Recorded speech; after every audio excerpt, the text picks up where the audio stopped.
हाँ, आज मैं इसका गला घोटकर इसे मार दूंगी। एक तो अंधा पति और ऊपर से बेटी का बोझ। बेटा होता तो सह भी लेती। भगवान के लिए कोई मदद करो, भगवान के लिए कोई मदद करो, कोई तो कुछ दो। पुत्र, घर में मनुष्य चाहे एक हो या दो, मृत्यु सबकी निश्चित है। और जिसकी मृत्यु अगले 24 घंटों के अंदर होगी, वो और कोई नहीं बल्कि तुम्हारी पुत्री की होगी। अच्छा, तो तुम इसीलिए जल लेने आई हो? अच्छा, लेकिन ये तुम्हें ऐसे नहीं मिलेगा, बल्कि इसके लिए तुम्हें एक परीक्षा से गुजरना होगा।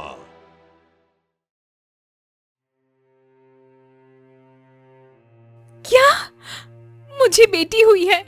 नहीं, नहीं, मुझे तो बेटा चाहिए था। मुझे ये बेटी नहीं चाहिए। मैं इसे मार दूंगी। ये बेटी मेरे मेरे पैर की बेड़ियां हैं। मुझे ना बेटा चाहिए।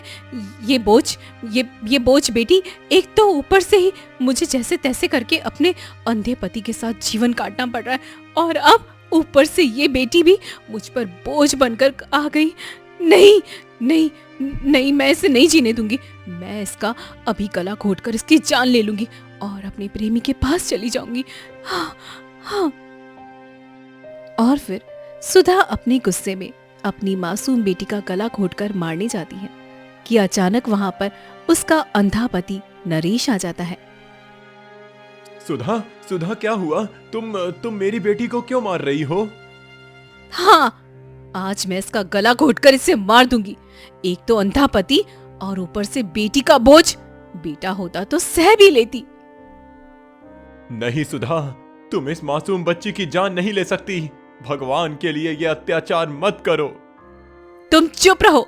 मैं इसकी जान लूंगी, क्योंकि मैं तुम जैसे अंधे पति और इस बेटी के साथ अपना जीवन नहीं बिताना चाहती। ठीक है, अगर मैं और मेरी बेटी तुम पर इतने ही बोझ हैं, तो चली जाओ यहाँ से। मैं पाल लूंगा इसे। तुम जाओ अपने प्रेमी के पास। मुझे जरूरत नहीं है तुम जैसी पत्नी की। हाँ, हाँ, हाँ, बिल्कुल। मुझे भी कोई शौक नहीं है तुम जैसे अंधे के साथ रहने का। अब संभालो इसे।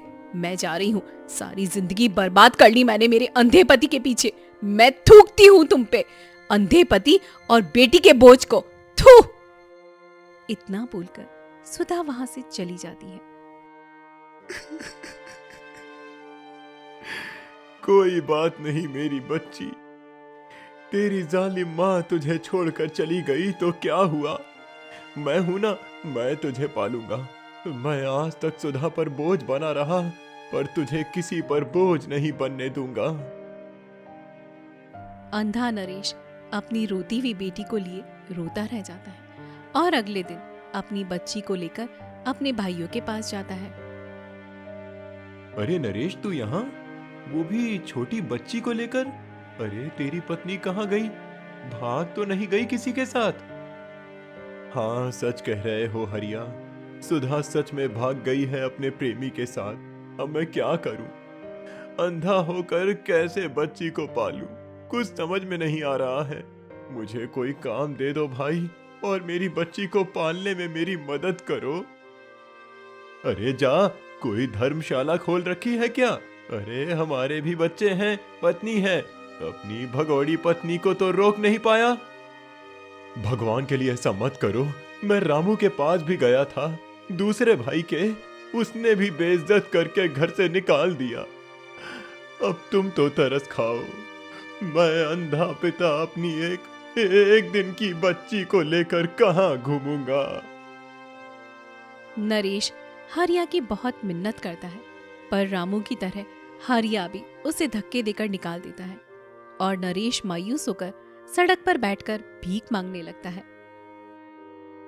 भगवान के लिए कोई मदद करो, भगवान के लिए कोई मदद करो, कोई तो कुछ दो।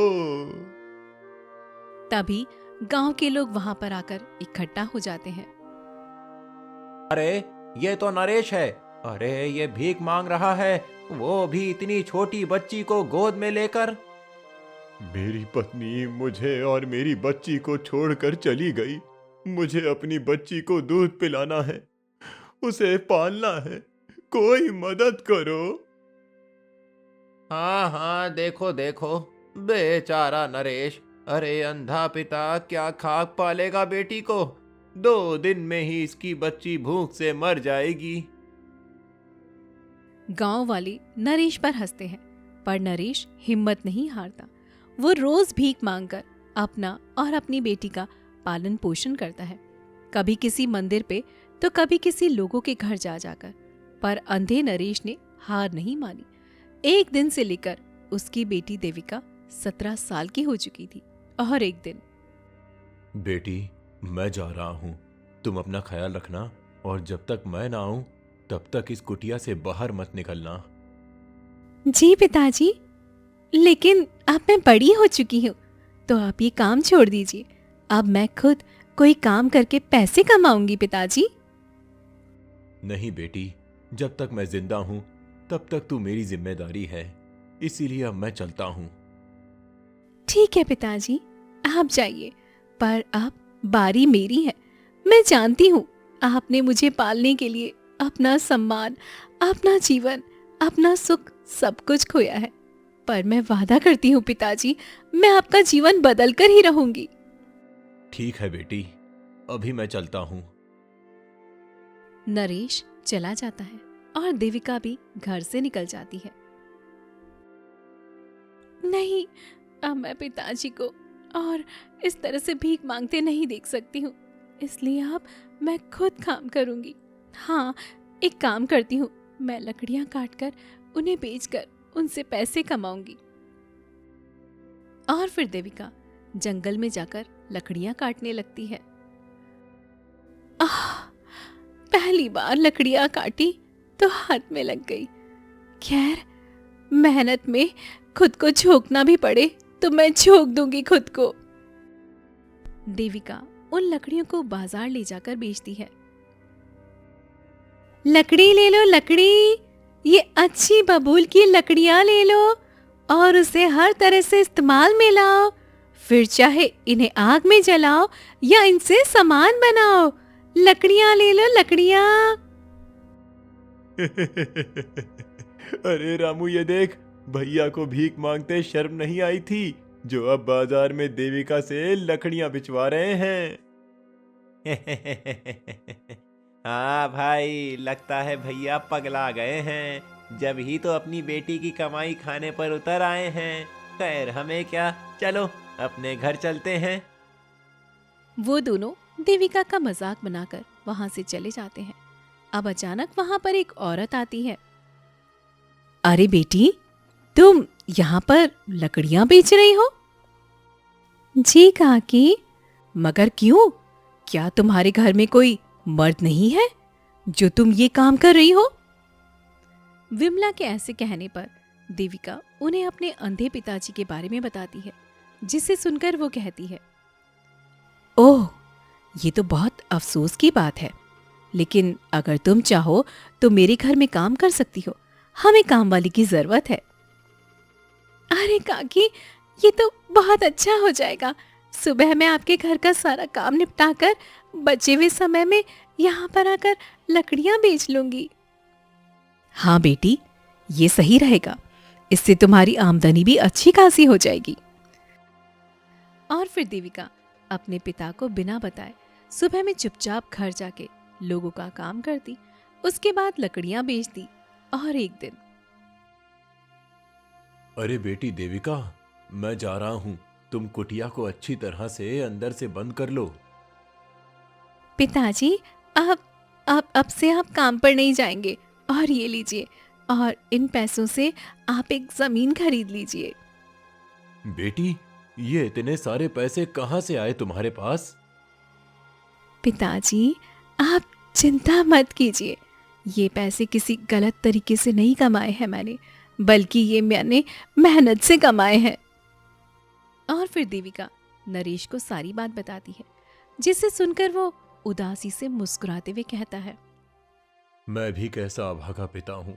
एक तो मैं देख नहीं सकता, और ऊपर से ना तेरी कोई जरूरत अच्छे से पूरी कर सकता हूँ। और तू है मेरी बेटी जिसने कभी मुझसे कोई शिकायत नहीं की और चुपचाप मेहनत करती रही। ऐसी बात नहीं है पिताजी, बस मुझे आपको ये लोगों से इस तरह से भीख मांगते देखकर अच्छा नहीं लगता, इसलिए आज से आप कुछ नहीं करेंगे। आप जो भी करोगे मैं करूंगी पिताजी। ठीक है बेटी, जैसी तुम्हारी इच्छा। और फिर दिन, महीने और साल बीत जाते हैं। देविका का तेज दिमाग और मेहनत की वजह से उसने पैसे कमाने शुरू कर दिए और आज उसने इतने पैसे जमा कर लिए कि उन पैसों से वो एक जमीन खरीदती है जिसमें वो खेती करने का सोचती है। पिताजी, अब से हम अपनी उस जमीन पर खेती करेंगे और जो अनाज बिकेगा उससे हम अपना गुजारा करेंगे पिताजी। हाँ बेटी, जैसी तुम्हारी इच्छा। तुमने पूरे गांव में मेरा नाम रोशन कर दिया है। एक पिता का भीख मांगना छुड़वाकर तुमने घर और जमीन तक खरीद लिया। ये सब आपके आशीर्वाद की वजह से ही तो हुआ है पिताजी। और फिर एक एक करके सारे गांव में ये खबर आग की तरह फैल जाती है कि देविका ने अपनी मेहनत से एक बड़ी सी जमीन खरीद ली है। और फिर कुछ दिन बाद नरेश के 2 भाई और रामू तक भी ये बात पहुंच जाती है। अरिया भाई, देखा तुमने, इस देविका ने तो इतने कम समय में इतनी बड़ी जमीन खरीद ली है। इतनी जल्दी तो हमने भी अपने जीवन में नहीं कमाया जितना जल्दी ये देविका कमा रही है। हाँ भाई, तुम सही कह रहे हो। अब वो अंधा नरेश तो हम दोनों से भी अमीर हो गया है। अरे कल तक भीख मांगता था, आज सेठ की तरह रहता है।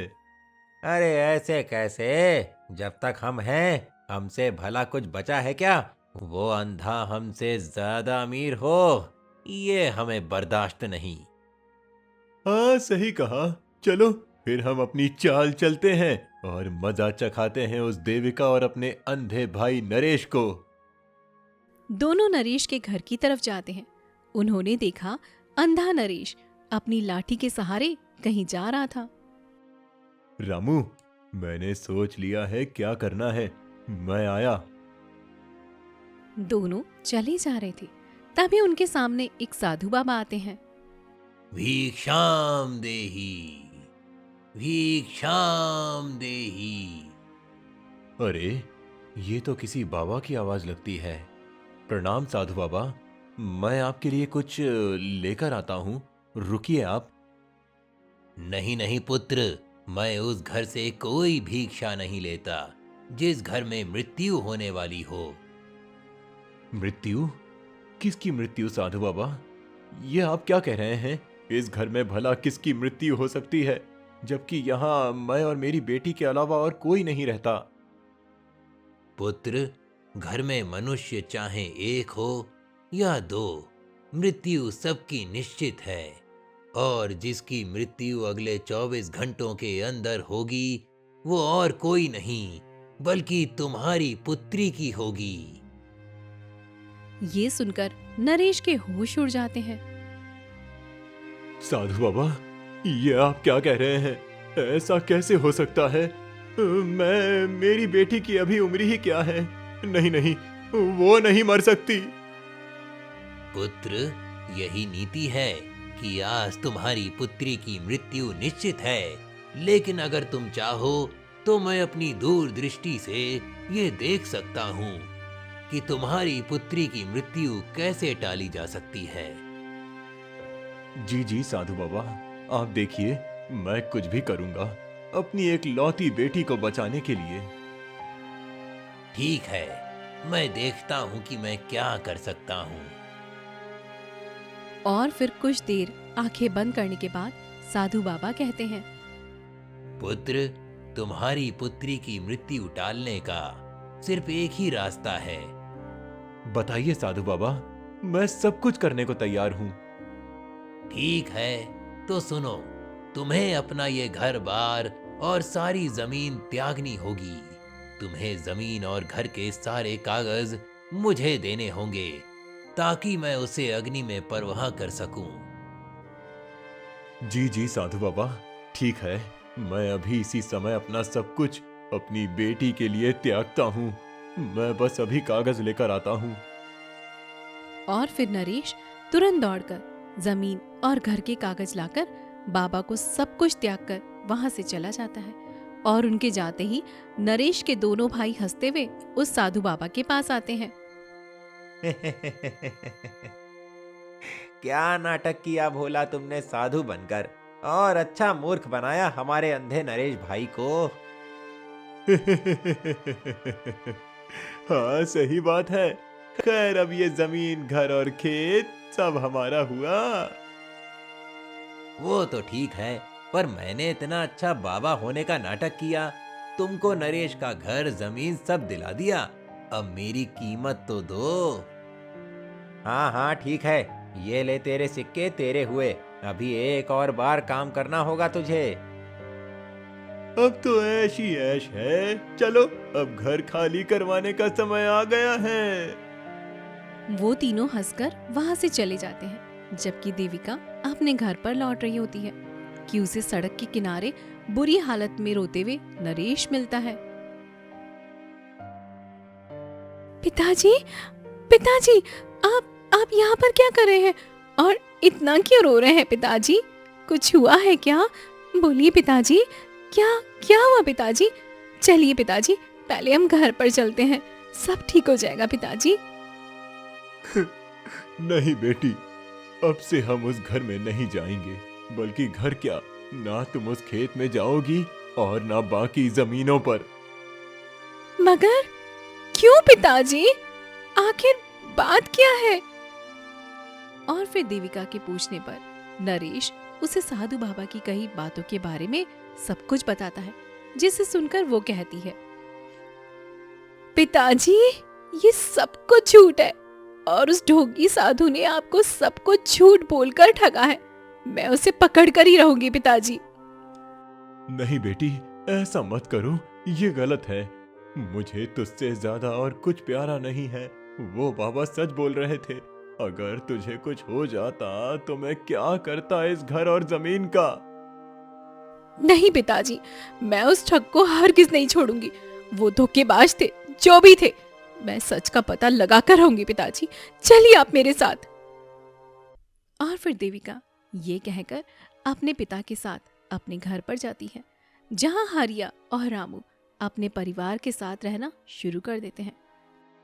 चाचा, ये मेरा घर है, आप लोग यहाँ क्या कर रहे हैं? अरे देविका, ये घर पहले तुम्हारा था। अब इसे हमने उस साधु से 2 गुनी कीमत पर खरीद लिया है। और यही नहीं, बल्कि तुम्हारे खेत और सारी जमीन अब हमारी हैं। ये क्या कह रहे हैं? ये सब कुछ मेरा है। कौन था वो साधु बाबा? कहीं आप दोनों भी तो उनसे मिले हुए नहीं हो ना? बोलिए। अरे तौबा तौबा, बेटी देविका, अरे इतने गिरे हुए हैं क्या हम कि अपनी भतीजी की मेहनत की कमाई का घर छीने? अरे नहीं नहीं, ऐसा तो मैं सपने में भी नहीं सोच सकता। अपने पिता से पूछो कि इन्होंने अपना सब कुछ साधु बाबा को दिया था या नहीं।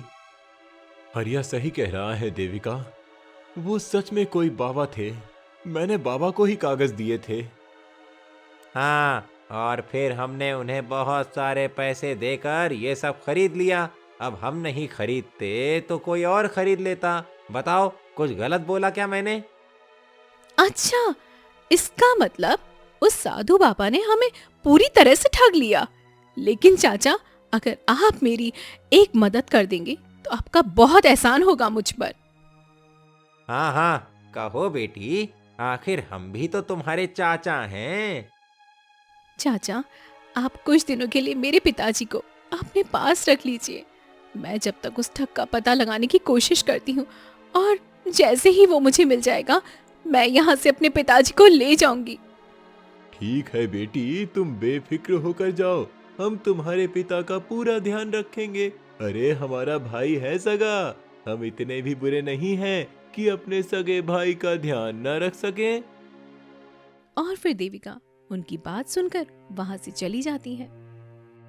हे भगवान, मैंने सबसे तो ये कह दिया कि मैं उस ठग का पता लगा लूंगी, लेकिन अब मैं उस ढोंगी बाबा को कैसे ढूंढूं?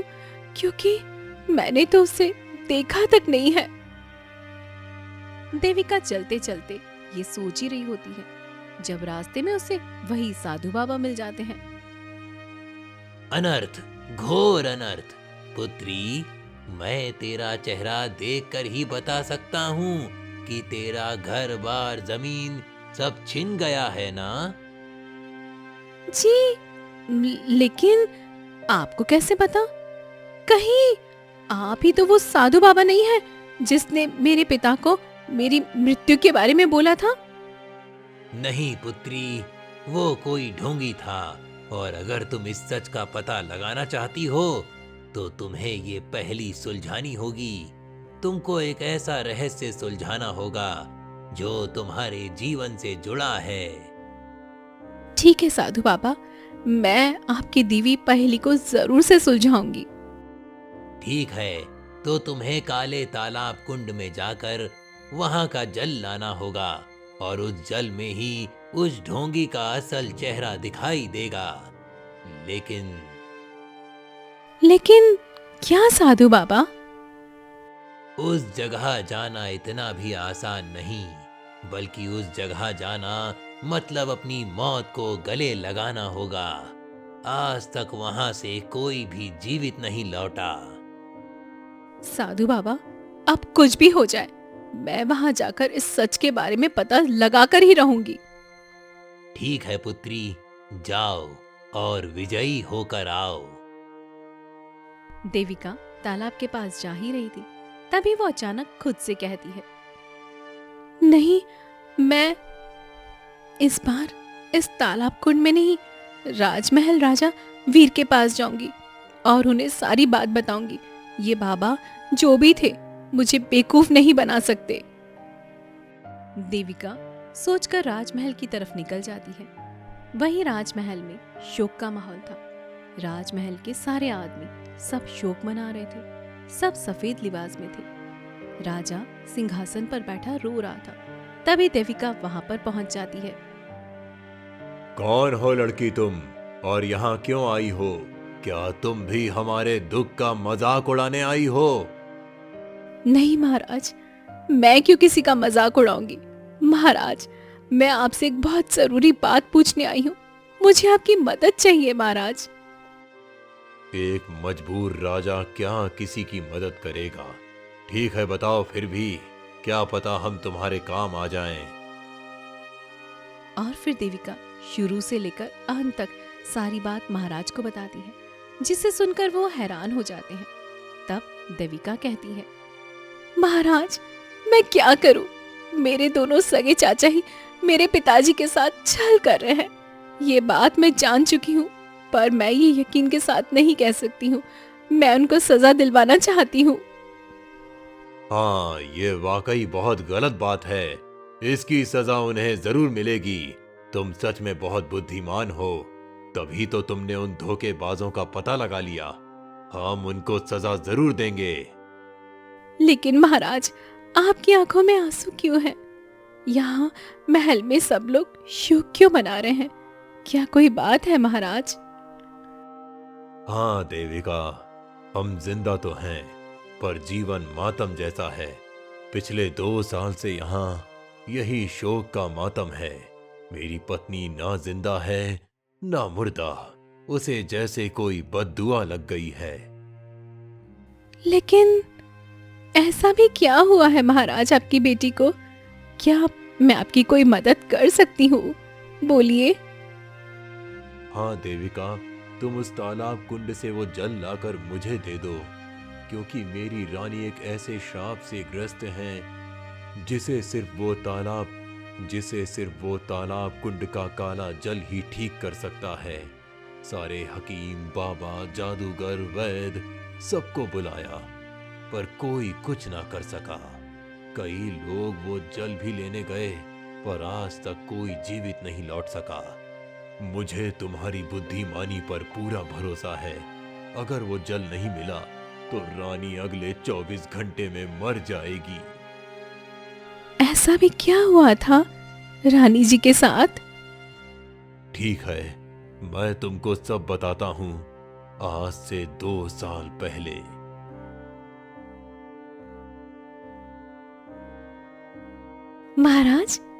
हम माँ बनने वाले हैं, पर हमें संतान चाहिए, पर हमें पुत्री नहीं चाहिए, पुत्र चाहिए महाराज।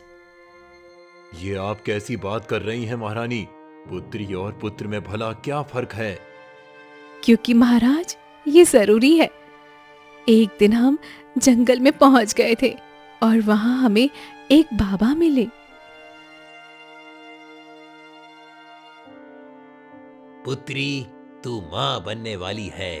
अगर तुझे पुत्र हुआ तो तेरा जीवन सफल होगा, परंतु पुत्री हुई तो एक बद्दुआ होगी, क्योंकि वो पुत्री के रूप में राक्षस होगी। ये क्या कह रहे हैं बाबा? पुत्री राक्षस कैसे हो सकती है? वो तो लक्ष्मी होती है ना बाबा? हाँ हाँ हाँ, पर वो पुत्री राक्षस होगी। अगर पुत्री को जिंदा रखा तो हर तरफ मौत होगी, और अगर पुत्री होते ही मार दिया तो वो एक ऐसी बद्दुआ होगी कि तू ना जिंदा रहेगी और ना ही मुर्दा। तेरा पूरा राज्य तब तक शोक मनाएगा जब तक तालाब कुंड का पानी तुझे नसीब नहीं होगा, और वो जल लाना किसी लालची का काम तो बिल्कुल नहीं है। इतना बोलकर बाबा गायब हो जाते हैं और रानी फूट फूट कर रोने लगती है। हे भगवान, ये कैसी विडंबना है! कोई तो राह दिखाओ। और उसके बाद भगवान को कुछ और ही मंजूर था। रानी को मरी हुई बेटी पैदा हुई और उसके बाद रानी ने बिस्तर पकड़ लिया। पूरे राजमहल में मातम फैल गया।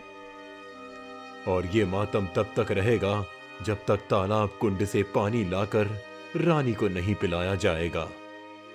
ये तो बहुत दुख की बात है महाराज। ठीक है महाराज, मैं महारानी की जान बचाने के लिए ये करूंगी। मैं अपनी जान पर खेल जाऊंगी, पर रानी जी को कुछ नहीं होने दूंगी। शायद वो बाबा ढोंगी नहीं थे, उनका मुझे यहाँ भेजना एक मकसद था।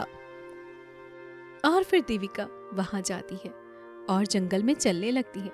उधर भोला, हरिया और रामू, उनकी खुशी का ठिकाना ही ना था। अरे पिताजी, अब मैं क्या बताऊं आपको कि मैंने उस देविका को साधु बाबा बनकर ऐसी जगह भेजा है कि वो लौटकर दोबारा कभी वापस नहीं आ पाएगी। अरे वाह, ये तो तुमने बहुत अच्छा किया भोला। अब ना रहेगी वो चालाक देविका, और रही उसकी कई जमीन जो अब हमारी होंगी। हाँ और क्या, लेकिन अब इस अंधे से भी हमें जल्दी से जल्दी अपनी जान छुड़ानी होगी। इस अंधे को भी उठाकर कहीं फेंक आते हैं। हाँ हाँ, बिल्कुल, चलो चलते हैं। तीनों नरेश के पास जाते हैं। चल बे अंधे, निकल जा यहाँ से, जा सड़क पे और फिर से भीख मांग। लेकिन तुमने देविका से कहा है जब तक मैं यहाँ रहूंगा, जब तक देविका वापस नहीं आएगी, मेरी बेटी आती ही होगी। अबे अंधे, हमने उसे ऐसी जगह भेजा है जहां से वो कभी लौट कर नहीं आएगी। अरे तालाब कुंड का नाम सुना है? ये सुनकर नरेश बौखला जाता है। तालाब कुंड वही जहां से कोई लौट कर नहीं आ सकता। नहीं नहीं नहीं नहीं, ये तुमने क्या किया पापियों? मुझे लगा था तुम लोग सुधर गए हो, पर तुम तो वही बुरे इंसान हो। रामू और हरिया नरेश को धक्के देकर घर से निकाल देते हैं। हे भगवान, चाहे मुझे मौत आ जाए, पर मेरी बेटी की हिफाजत करना, उसकी रक्षा करना भगवान। उधर देविका जंगल में इधर उधर भटक रही थी। पता नहीं किस तरफ जाना है। हे भगवान, मदद करो मेरी, कोई तो रास्ता दिखाओ। पता नहीं पिताजी वहां किस हाल में होंगे। लेकिन कुछ ही पल में वहां तेज तूफान आना शुरू हो जाता है। अरे अभी तक तो उस तालाब कुंड में सब कुछ ठीक था, लेकिन ये अचानक यहाँ तूफान कैसे आना शुरू हो गया? ये मेरा तूफान है देविका। अरे ये आवाज कहाँ से आ रही है? यहाँ आसपास तो कोई दिखाई भी नहीं दे रहा है। मैं हूँ तालाब कुंड का राजा, जहाँ का तुम जल लेने आई हो। ओह हाँ, मुझे आपके तालाब कुंड का थोड़ा सा जल चाहिए, जिससे मैं महारानी की जान बचा सकूं। अच्छा, तो तुम इसीलिए जल लेने आई हो। अच्छा, लेकिन ये तुम्हें ऐसे नहीं मिलेगा, बल्कि इसके लिए तुम्हें एक परीक्षा से गुजरना होगा। जी, मैं आपकी हर परीक्षा से गुजरने को तैयार हूँ। ठीक है, तो सुनो, ये रही जलती हुई आग, और इसके अंदर से तुम्हें गुजरकर मेरे जल को हासिल करना होगा। ठीक है, मैं ये करूंगी। सोच लो, क्योंकि इसमें तुम्हारी जान का खतरा है, और तुम्हारी जान भी जा सकती है। मैंने सोच लिया, मैं ये करूंगी। और फिर देविका अपनी जान की परवाह किए बिना उस आग के रास्तों से गुजरने लगती है कि अचानक वो आग बुझ जाती है। उस पर फूलों की वर्षा होने लगती है। अरे ये क्या? ये आग तो अपने आप ही बुझ गई। हाँ, क्योंकि तुम एक हिम्मती और ईमानदार लड़की हो, इसीलिए तुम कामयाब हुई। खैर, मैं तुम्हें इस निडरता के लिए एक वरदान देता हूँ। वरदान? कैसा वरदान? मैं तुम्हें ये वरदान देता हूँ कि तुम इस जल को हासिल करने के बाद किसी एक को ठीक कर सकती हो। और मुझे पता है कि तुम्हारा बूढ़ा पिता अंधा है, इसीलिए तुम इस जल से अपने पिता की दिव्य दृष्टि वापस ला सकती हो। क्या? लेकिन मैं तो यहाँ इस जल को महारानी के लिए लेने आई थी, तो इसे मैं अपने पिता को कैसे दे सकती हूँ? दे सकती हो, ये फैसला तुम्हारा होगा, क्योंकि इस जल को तुमने अपनी हिम्मत से पाया है, तो इस पर तुम्हारा हक है। नहीं नहीं, ऐसा नहीं कर सकती हूँ मैं, क्योंकि मैंने महाराज से महारानी की जान बचाने का वचन दिया है, और मैं अपने पिता के लिए अपना वचन और किसी की मुझसे जुड़ी उम्मीद को नहीं तोड़ सकती हूँ। सोच लो, ऐसे मौके बार बार नहीं आते, और फिर तुम्हारे पिता की रोशनी आ जाएगी तो वो खुद भी सारे संसार और लोगों की चालाकियां देख सकेंगे। हाँ, लेकिन वो जल अपने पिता के लिए नहीं, बल्कि महारानी के लिए लूंगी। ठीक है, जैसी तुम्हारी इच्छा। और फिर अचानक ही जादू से देविका के हाथ में पानी से भरा मटका आ जाता है और उन्हें लेकर देविका महल पहुंच जाती है। अरे देविका, तुम आ गई। पहली बार वहां से कोई जीवित लौटा है। महाराज, ये लीजिए, आपकी महारानी के लिए मैं उस जादुई तालाब कुंड से जल लेकर आई हूँ। आप जल्दी से रानी के पास चलिए महाराज। तुम्हारा बहुत बहुत धन्यवाद देविका। हाँ, चलो। दोनों रानी के मुंह पर जादुई जल छिड़कते हैं और रानी अपनी आंखें खोल लेती है और तुरंत ही महल में रोशनी जगमगा जाती है। मातम का माहौल खत्म हो जाता है। मैं जिंदा हूँ, मैं जिंदा हूँ, मैं जिंदा हूँ। हाँ महारानी, ये सब इस समझदार लड़की देविका की वजह से हुआ है। हमें इस शोक से छुटकारा मिल गया। नया जीवन मुबारक हो महारानी जी। लेकिन महाराज, मैंने अपना कार्य कर दिया। अब आप अपना फर्ज निभाइए। मेरे दोनों चाचाओं को उनके किए की सजा दीजिए महाराज। हाँ बिल्कुल, पहले इस जल को रानी को पिला दूं। और फिर राजा देविका के साथ उसके घर जाते हैं, जहाँ हरिया और रामू थे। राजा को देखकर वो दोनों डर जाते हैं। मेरे पिताजी कहाँ हैं? बोलो। महाराज यहाँ देविका के साथ, और देविका जिंदा है। तुम तीनों ने देविका के साथ बहुत अच्छा खेल खेला था, लेकिन तुम तीन ये नहीं जानते थे कि अगर चालाक तुम लोग हो तो तुमसे ज्यादा तेज और चतुर देविका भी है, और वो तुम तीनों की ये हरकत पहले ही समझ गई थी। इसीलिए उसने उस जगह ना जाकर सब कुछ मुझे बताया, और मैं तुम लोगों को इसकी सजा देने आया हूँ। नहीं नहीं महाराज, हमें माफ कर दीजिए, हमें सजा मत दीजिए। सजा तो तुम्हें मिलकर रहेगी। बताओ कहाँ है देविका के पिता? तभी नरेश वहां पर आ जाता है। मैं यहाँ हूँ। देविका, तू जिंदा है, मेरी बेटी। मैंने तो उम्मीद ही खो दी थी। मुझे इन दोनों ने धक्के देकर निकाल दिया था, और वो ढोंगी पंडित बोला था इन दोनों ने उसे पैसे दिए थे ये नाटक करने के लिए। देखा महाराज, ये कितने घटिया निकले। इनको सजा दीजिए ताकि कोई भी कभी भी किसी अंधे गरीब इंसान के साथ ऐसा सलूक ना कर सके। और फिर राजा उन सबको कारावास में डलवा देते हैं। वहीं जब देविका के पास नरेश आता है। अरे, मेरी बेटी तो कितनी सुंदर दिखती है।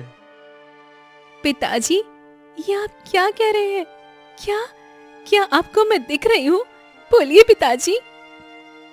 हाँ बेटी, अचानक कुछ पल पहले ही मुझे दिखना शुरू हो गया था, लेकिन मैं खामोश था तेरे आने के लेकिन मैं खामोश था तेरे आने का इंतजार कर रहा था।